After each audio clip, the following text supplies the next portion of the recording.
Hello Rajkot, આજે આપણે આવી ગયા છીએ શ્રી ખાટુ શ્યામજી મહારાજના દર્શન કરવા માટે, જે રાજકોટના કુવાડવા રોડ ઉપર આવેલું છે. તો ચાલો આપણે દર્શન કરીએ.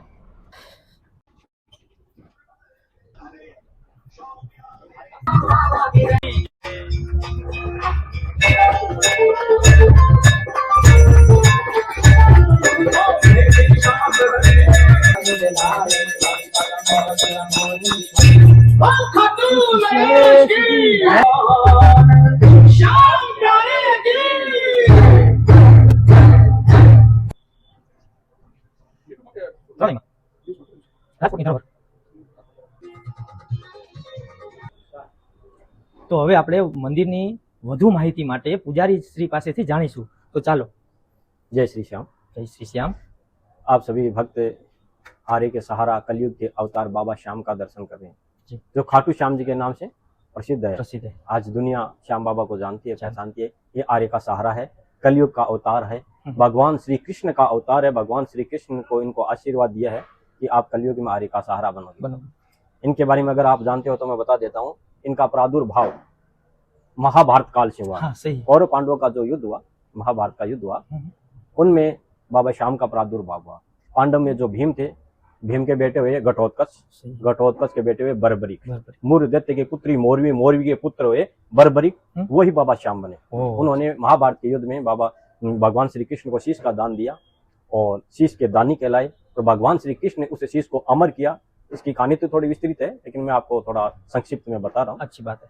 तो महाभारत के युद्ध में भगवान श्री कृष्ण इनसे शीश की याचना करते हैं, शीश के दान की याचना करते हैं, और बर्बरिक है अपना शीश दान महाभारत के युद्ध में देते हैं भगवान श्री कृष्ण को। और भगवान श्री कृष्ण उनसे खुश होते हैं, प्रसन्न होते हैं, और उनको आशीर्वाद देते हैं कि आप कलयुग में श्याम नाम से पूजे जाओगे। श्याम नाम भगवान श्री कृष्ण का ही है। भगवान श्री कृष्ण अपना नाम देते हैं और बोलते हैं कि आप आर्य का सहारा बनोगे। जो भी हारकर आपकी शरण में आएगा, आप उनकी सभी की आप मनोकामना पूरी करोगे।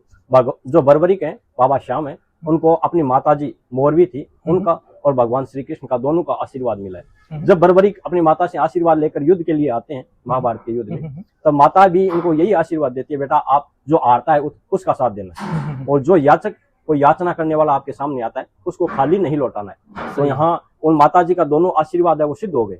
भगवान श्री कृष्ण ने शीश की याचना की तो उन्होंने भगवान को मतलब खाली नहीं लौटाया नहीं, अपना शीश का दान दिया और आर्य का सहारा बने।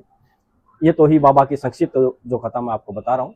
और यहाँ आप जो दर्शन कर रहे हैं ये है राजकोट, सौराष्ट्र गुजरात राजकोट में श्री श्याम मंदिर, जो ग्रीनलैंड चौकड़ी से लगभग 3 किलोमीटर अहमदाबाद हाईवे पे IOC गैस प्लांट के सामने स्थित है।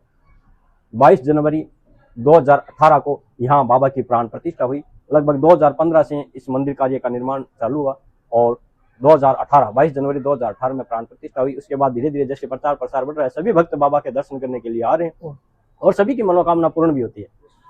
और जैसा कि आप देख रहे हो, जो भी भक्त यहाँ आते हैं बाबा के दर्शन करने के लिए, अपनी अर्जी लगाते हैं, उन सभी की मनोकामना बाबा पूरी करते हैं। कुछ भक्तों के सवाल होते हैं, कुछ पूछने की इच्छा होती है, जिज्ञासा होती है कि हम अर्जी कैसे लगाएं, अर्जी क्या करनी चाहिए। मैं आपको बता देता हूँ। अर्जी लगाने का सीधा सा सैंपल का एक ही फंडा है कि भाव से, श्रद्धा से जो बाबा को मानते हैं, दिल से जो अर्जी लगाते हैं, वो बाबा अर्जी स्वीकार करते हैं। और पहली बार जो बाबा के दरबार में अर्जी लगाते हैं वो तो निश्चित 101% स्वीकार होती ही है।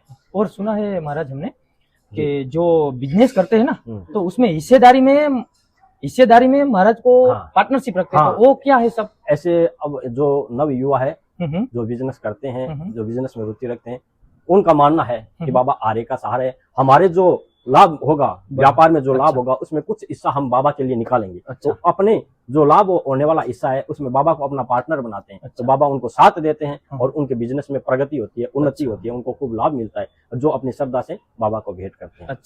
और जैसे अर्जी लगाना एक सीधा सा श्रीफल, गड़गड़िया श्रीफल लो, गड़गड़िया आपने सुना है, सूखा नारियल, उसमें सूखा नारियल का गोला निकलता है। कुछ भगत है जो भजन गाते हैं, वीडियो में बताते हैं कि पानी वाला नारियल लो, लाल कपड़ा बांधो, वो करो वो करो। ठीक है, वो अपनी जगह सब वो भी सही होंगे, लेकिन मैं मेरी मति के अनुसार बता रहा हूँ कि जो गड़गड़िया नारियल होता है वो श्री लक्ष्मी का स्वरूप है।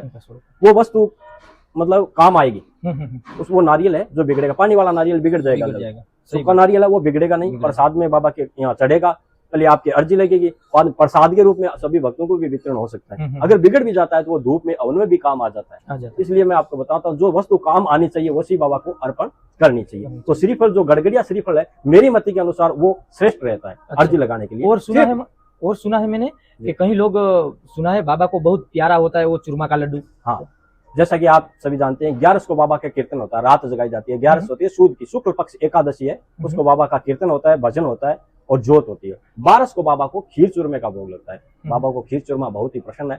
फूल का हार, इत्र, श्रीफल, ड्राई फ्रूट इत्यादि बाबा को प्रसाद चढ़ता है। अच्छा, शुद्ध और सात्विक भाव से बाबा को जो बजते हैं, याद करते हैं, बाबा को अर्जी लगाते हैं, उन सभी की मनोकामना पूरी होती है। एक विशेष आपको बता देता हूँ, बाबा को शुद्धता प्लस मन की स्वच्छता, मन में किसी प्रकार का कपट नहीं होना चाहिए। खान पीन की शुद्धता, आपका खान पान, आहार विहार विचार भी आपका शुद्ध होना चाहिए। ऐसा नहीं है आप बाबा के शरण में आते हो, दूसरे का बुरा चाहते हो और अपना भला चाहते हो, ऐसा नहीं। बाबा की नजर में सब एक समान है। आप श्रद्धा से अपनी जो अर्जी है बाबा को लगाओ, बाबा आपकी अर्जी स्वीकार करेंगे, लेकिन दूसरे का बुरा मत चाहो। अच्छी बात। मन से आप बाबा को भजो, बाबा सभी की मनोकामना पूरी करेंगे। जय श्री श्याम। राजकोट धरोहर नाम से ये जो यूट्यूब चैनल है, इंस्टाग्राम चैनल है, इसके माध्यम से जो बाबा के दर्शन कर रहे हैं उन सभी भक्तों को जय श्री श्याम। आप भी आइए दरबार में बाबा का दर्शन कीजिए और आप भी अभी अपनी मनोकामना पूरी करवाइए बाबा से और बाबा का आशीर्वाद ग्रहण कीजिए। जय श्री श्याम। जय श्री श्याम।